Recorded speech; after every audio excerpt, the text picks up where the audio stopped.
I knew something was wrong the moment he squeezed my hand too tightly. Not affection tight, control tight. The kind of grip that says, stay calm, without using the words. We were standing in his parents' living room, surrounded by familiar faces, familiar voices, familiar expectations. A family gathering, one of many. Nothing about the setting should have felt dangerous, but my stomach had already dropped. His mother had gone all out, as always. Platters of food lined the long dining table, candles lit, curtains drawn just enough to make the room glow warm and forgiving, the kind of atmosphere designed to hide fractures, designed to pretend everything was fine. Everyone was there. His parents, his siblings, cousins I'd learned to tolerate, aunts who hugged too long and asked too many questions, and me, the wife, the constant, the woman who had been by his side for 11 years. He hadn't looked at me much on the drive over. I'd noticed, but I told myself not to spiral. He'd been distant before. Work stress, he always said. A big project. A rough quarter. I'd learned how to translate his silences into excuses that didn't threaten the life we'd built. I'd gotten very good at that. "Everyone's here," his mother announced cheerfully, clapping her hands together, "except one more guest." My hand tightened in his. I looked up at him. "What guest?" I asked quietly. He smiled. Not at me, at the room. "You'll see," he said. And that's when I felt it. That slow, crawling realization that I was about to be introduced to something I hadn't agreed to. The doorbell rang. Conversation paused. Heads turned. His mother beamed. That must be her. Her. I felt my heartbeat in my throat.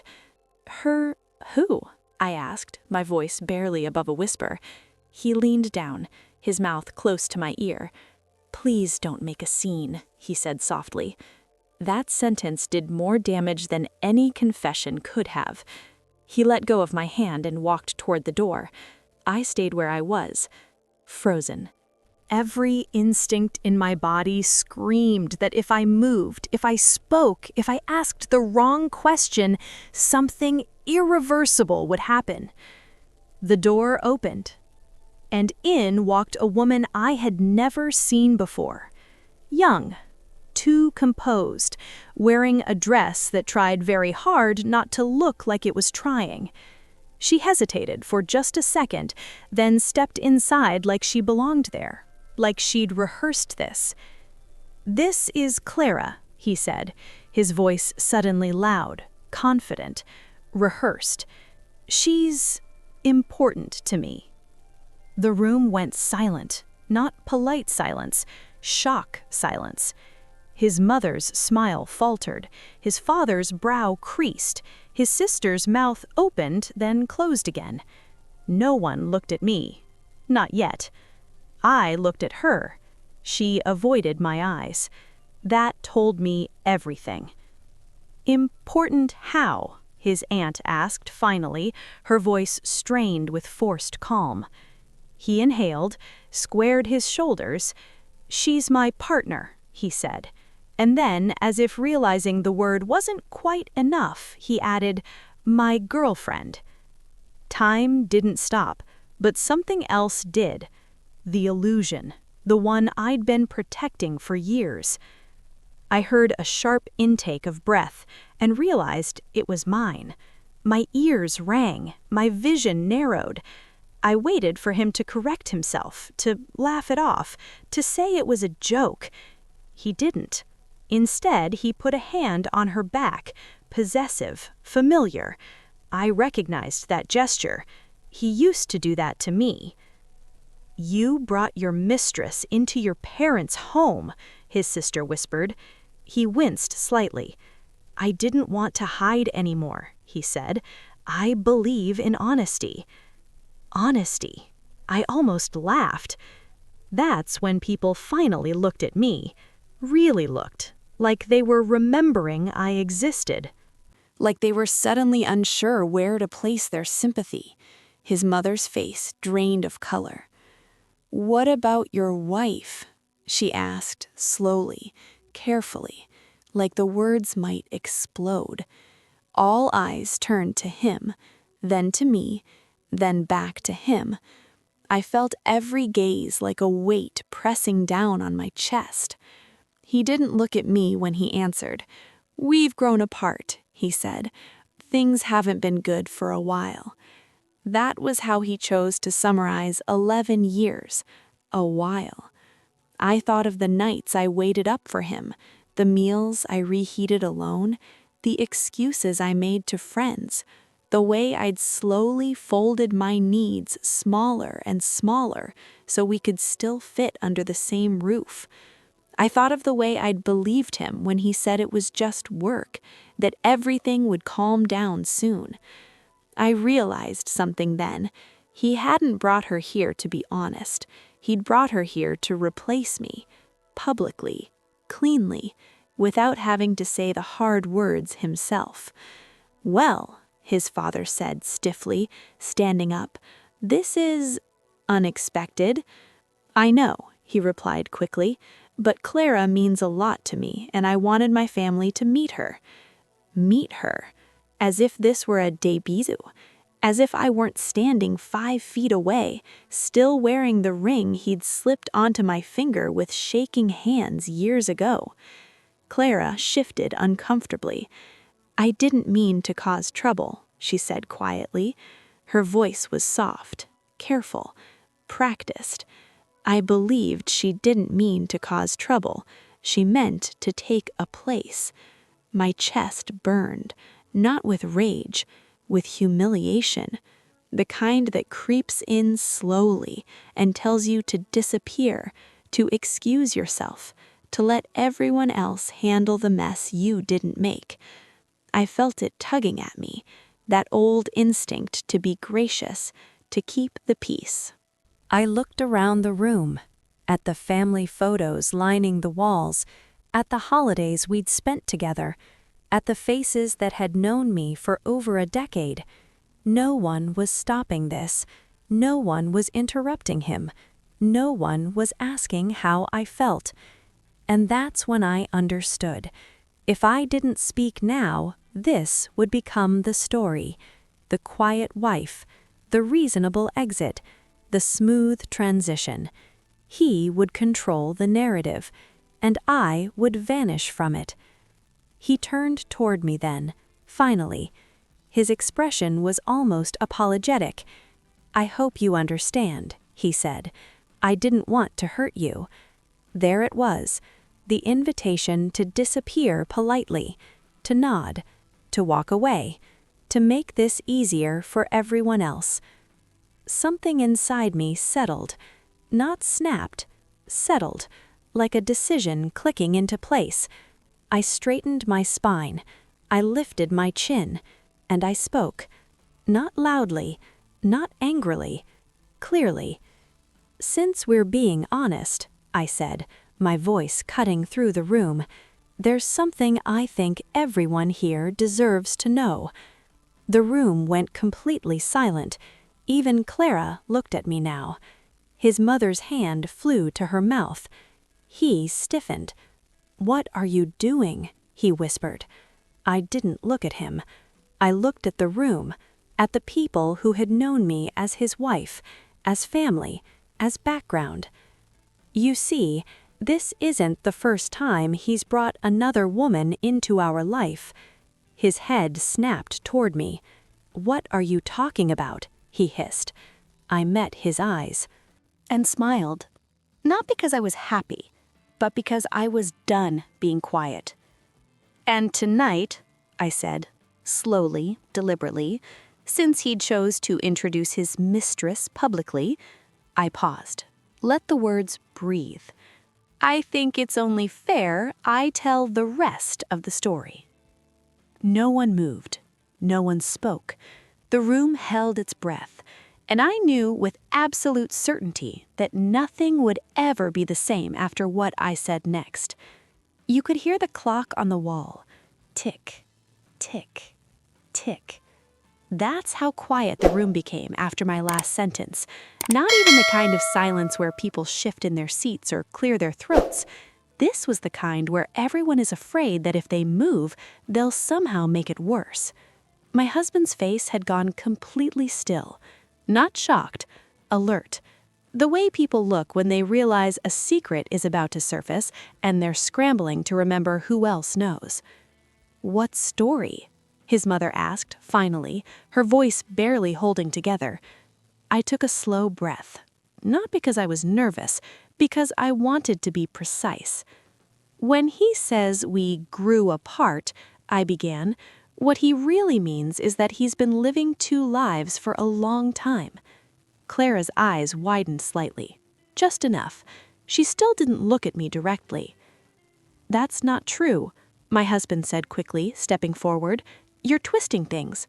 I turned toward him. "No," I said calmly, "you just never thought I'd stop protecting you." The words landed hard. His sister inhaled sharply.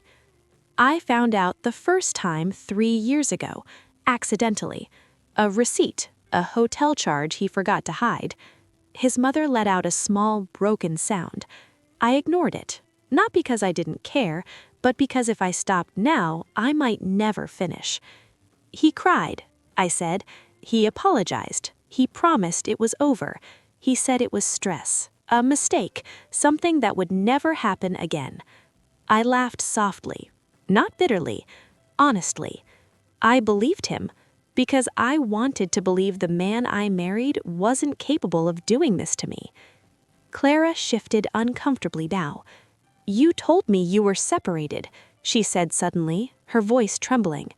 The room snapped toward her. My husband's head whipped around. "What?" he snapped. She looked at him then, really looked. "You said you and your wife were basically done," she said, "that you were just figuring out the timing." I watched his face change. Panic flickered there, and something else, anger at her, not at himself. "We are done," he said harshly. I smiled again. This time there was no warmth in it. "Funny," I said, "because you were still sleeping in our bed last week." A gasp rippled through the room. His father stood abruptly. "Is that true?" he demanded. My husband opened his mouth, closed it. That hesitation spoke louder than any confession. I turned back to Clara. "He never left," I said gently. "He just told different versions of the truth depending on who was listening." Her face drained of color. "You told me she was cold, that she didn't care anymore." I nodded. That's what men say when women stop making betrayal comfortable for them. "Enough," my husband snapped. "This is private." I met his gaze. "You made it public when you brought her here." Silence again, thicker now. He looked around the room, realizing for the first time that the audience wasn't on his side. "There were others," I continued. His sister's hand flew to her mouth. "Not just her," I said. "I know about at least 2 more." His mother swayed slightly, gripping the back of a chair. "No," she whispered. "No, that can't be." "I didn't say anything," I said softly, because every time I tried, I was told I was overreacting. I looked directly at my husband. "You said I'd ruin your career, your image, your family." He clenched his jaw. "And tonight," I said, "you proved exactly why you were so afraid of the truth." Clara took a step back from him. "Is this true?" she asked, her voice barely audible. "Were there others?" He turned to her. "This isn't the time," he said. That was answer enough. Her shoulders sagged, and in that moment, I didn't feel triumph.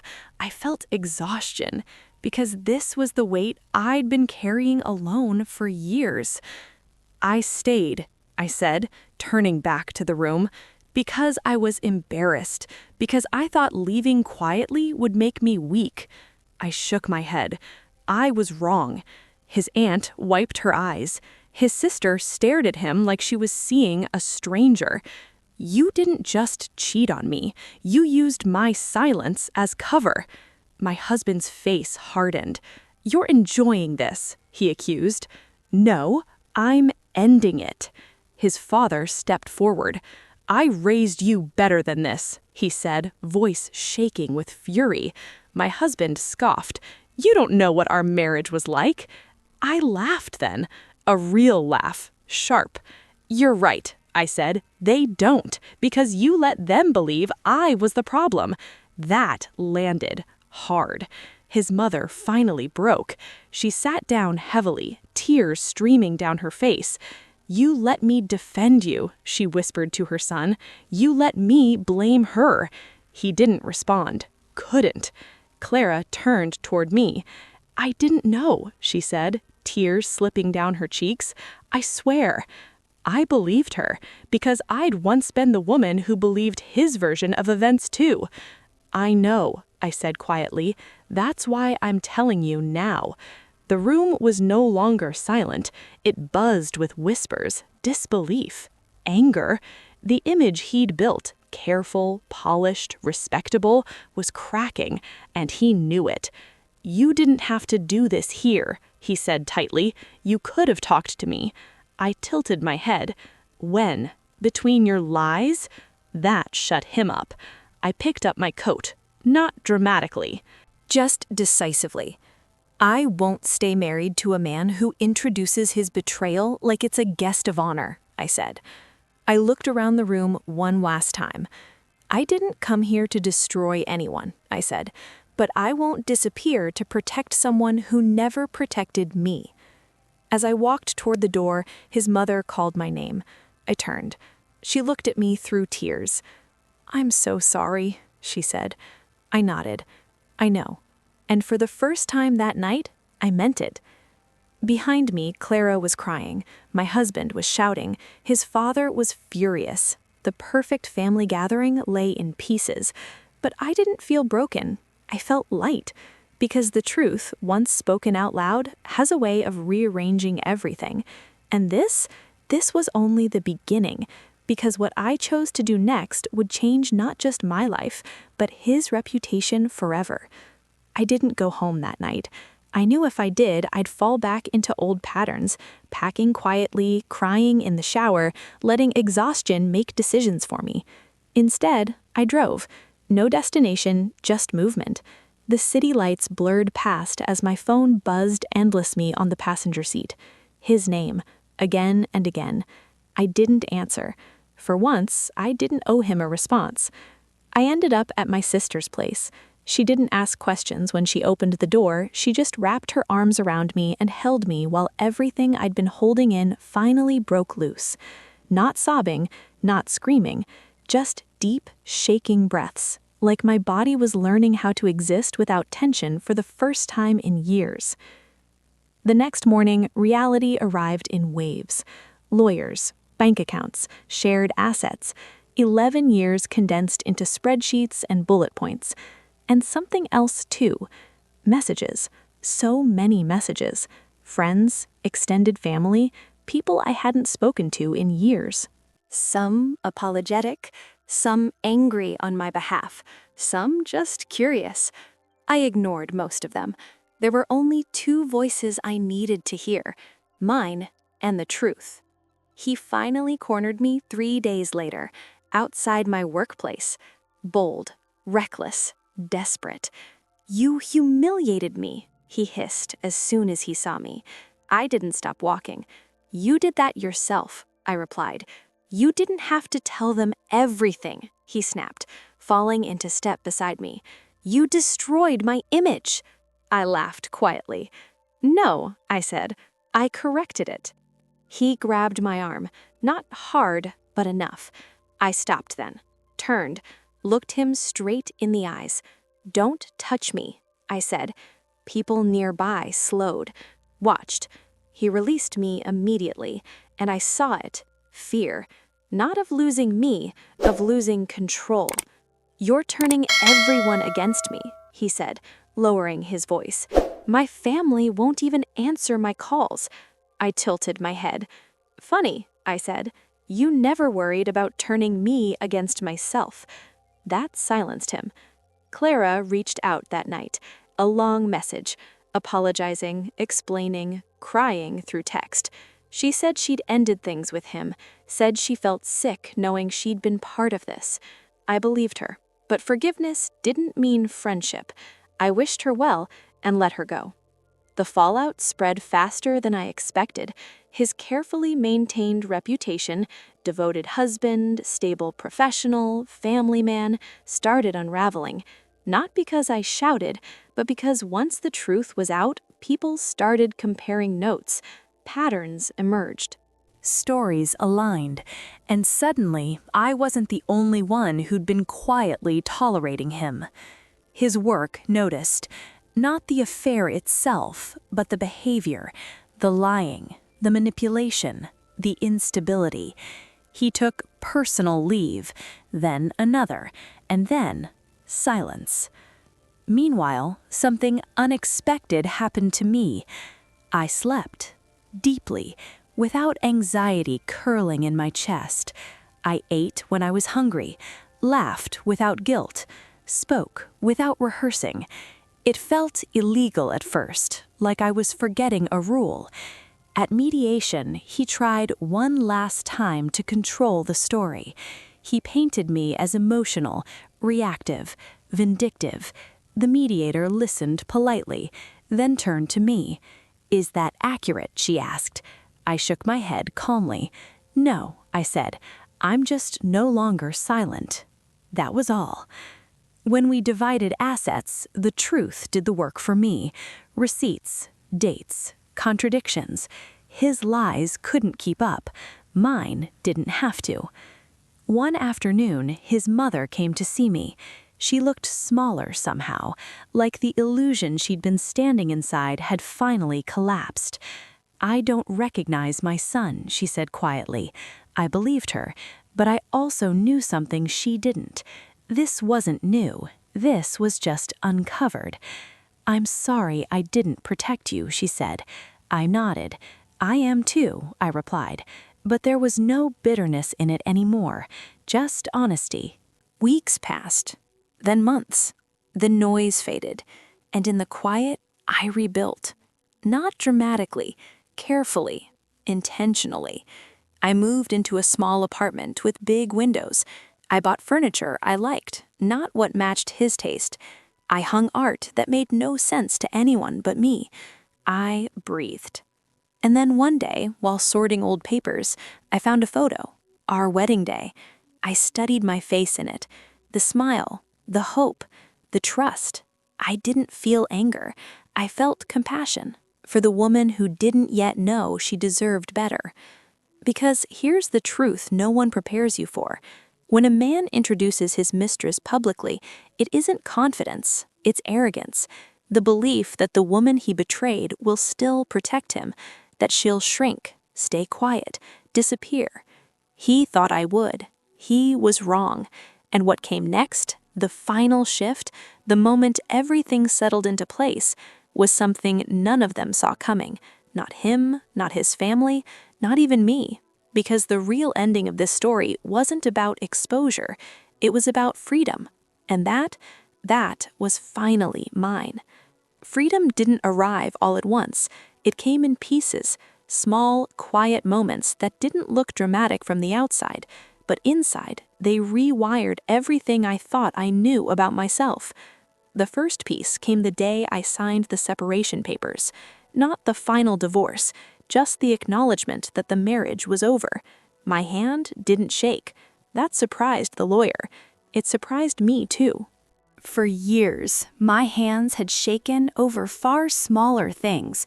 Arguments I rehearsed but never had. Questions I swallowed because they might upset him. Truths I buried because they were inconvenient. But this felt clean. He was late. Of course he was, still trying to control the room with absence. When he finally walked in, he looked exhausted, thinner, less polished. The confidence he used to wear like armor had cracks in it now. He sat across from me and didn't meet my eyes. "I never thought it would end like this," he said quietly. I almost laughed, not because it was funny, but because it was so predictable. "Neither did I replied. That's why I stayed so long." He tried one more time, not with anger, with nostalgia. "Do you remember our first apartment?" he asked, "the one with the leaky ceiling?" I nodded. "I remember fixing the buckets," I said. "You remember the ceiling." He went still. That was the moment he understood something fundamental. I wasn't rewriting history. I was remembering it accurately.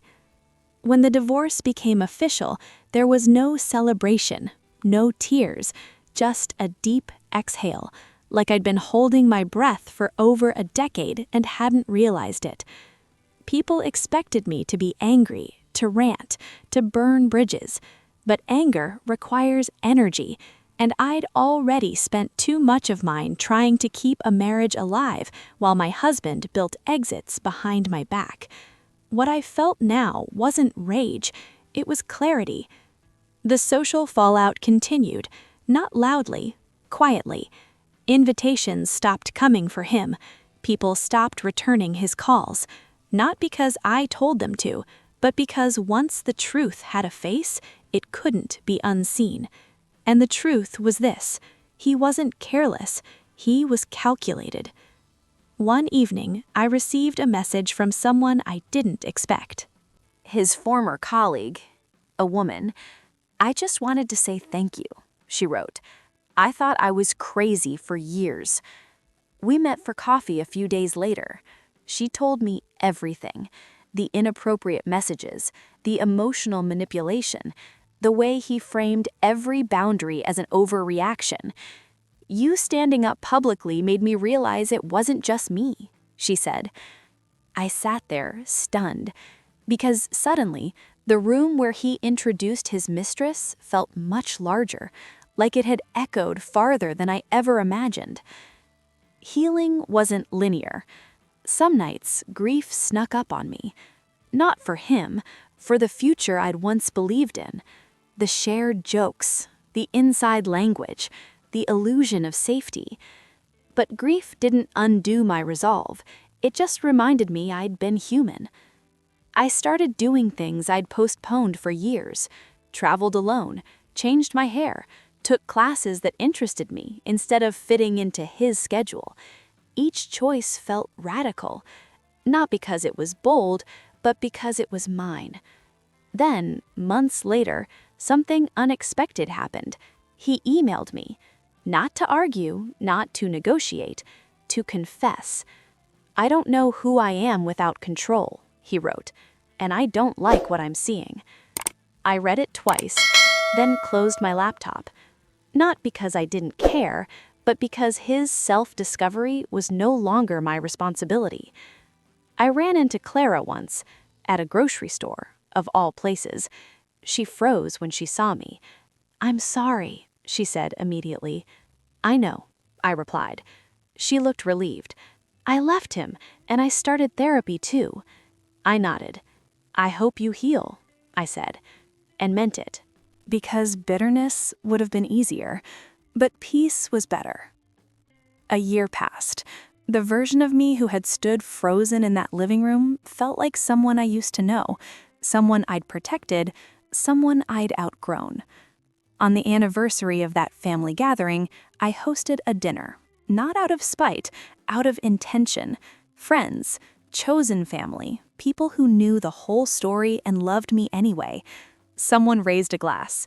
"To women who refuse to disappear," they said. I smiled and felt something settle deep in my chest. Because here's the truth that changed everything. When a man introduces his mistress publicly, he isn't trying to be honest, he's trying to force acceptance, to rewrite reality before anyone can challenge it, to see if the woman he betrayed will still make him comfortable. I didn't, and because I didn't, I got my life back. But the story wasn't finished yet, because there was one final moment, quiet, unspectacular, deeply personal, that sealed everything. A moment that didn't happen in a courtroom, or a family gathering, or a dramatic confrontation. It happened somewhere far simpler, and when it did, I knew, without doubt, that I was finally free. That moment, That's where this story truly ends. The moment didn't come with an announcement. No swelling music, no dramatic realization, no one watching. It came on an ordinary Tuesday morning. I was standing in line at a cafe, half awake, scrolling through my phone, when the barista called my name. Just my name. Not Mrs. anything, not attached to someone else's identity, just mine. And something in me finally settled. For years, I'd introduced myself as someone's wife before I introduced myself as myself. Even after everything ended, I didn't realize how deeply that habit had rooted itself inside me. That morning, hearing my name spoken plainly, without context, without ownership, felt like stepping into fresh air after being underground for too long. I carried my coffee to a corner table and sat there longer than necessary, watching people come and go. And I understood with a quiet certainty that the hardest part was over. I stopped waiting for the other shoe to drop, stopped bracing for regret, stopped expecting grief to ambush me out of nowhere. Instead, I began noticing something else. Joy. Not loud joy, not performative joy, but steady, reliable, the kind that doesn't demand witnesses. I ran into people from his family occasionally, brief encounters, polite nods, short conversations, no tension, no drama. The story had already settled into truth, and the truth didn't need defending anymore. One afternoon, his sister asked me something unexpected. "Do you ever wish you'd handled it differently?" she asked carefully. I thought about that living room, about the moment he introduced his mistress like she was a guest of honor, about the silence that followed. "No," I said finally. "I wish I'd trusted myself sooner." She nodded. "I think you changed something in our family," she admitted. "People don't get away with silence like they used to." That mattered more than she knew. The ripple effects continued, quietly. Women speaking up in rooms they'd once endured, boundaries being named instead of hinted at, discomfort no longer being swallowed to protect egos, not because of me alone, but because someone had gone first, and that's all it ever takes. I started telling my story when people asked, not with bitterness, not with theatrics, just honesty. I didn't edit myself to make anyone more comfortable, and I didn't exaggerate to feel validated. I just told the truth. It turned out that was enough. He faded from my life entirely. No updates, no indirect messages. No rumors that mattered. Whatever rebuilding he was doing belonged to him. My life no longer revolved around his growth or lack of it. One evening, while cleaning out an old box, I found my wedding ring. I hadn't known where it was. I picked it up and held it in my palm. It looked smaller than I remembered. I didn't feel anger or sadness, just gratitude, because it represented a chapter that taught me exactly what I would never accept again. I didn't throw it away dramatically. I didn't sell it in protest. I placed it back in the box, closed the lid, and put it away.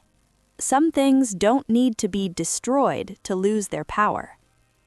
The final moment came months later, at another family gathering. Not his, mine. A birthday. Loud, warm, chaotic in the best way. Someone asked, "So, are you dating?" I smiled. "Not right now." They nodded. No pity, no concern, just acceptance. And that was it. That was the moment I knew. Because for the first time in my adult life, I wasn't waiting to be chosen. I wasn't preparing myself to be acceptable. I wasn't shrinking to fit into someone else's comfort. I was whole, alone but not lonely, independent but deeply connected. Here's the truth I carry with me now. When someone disrespects you publicly, they're betting on your silence. They're betting on your fear of disruption. They're betting that you'll protect the room instead of yourself. And the moment you speak, the bet is off. He introduced his mistress at a family gathering. He thought the room would turn on me. He thought I'd freeze, smile, disappear quietly. What he didn't understand was this: I wasn't quiet because I was weak. I was quiet because I was surviving. And once survival turned into self-respect, silence was no longer an option. I didn't raise my voice. I didn't insult anyone. I didn't lose control.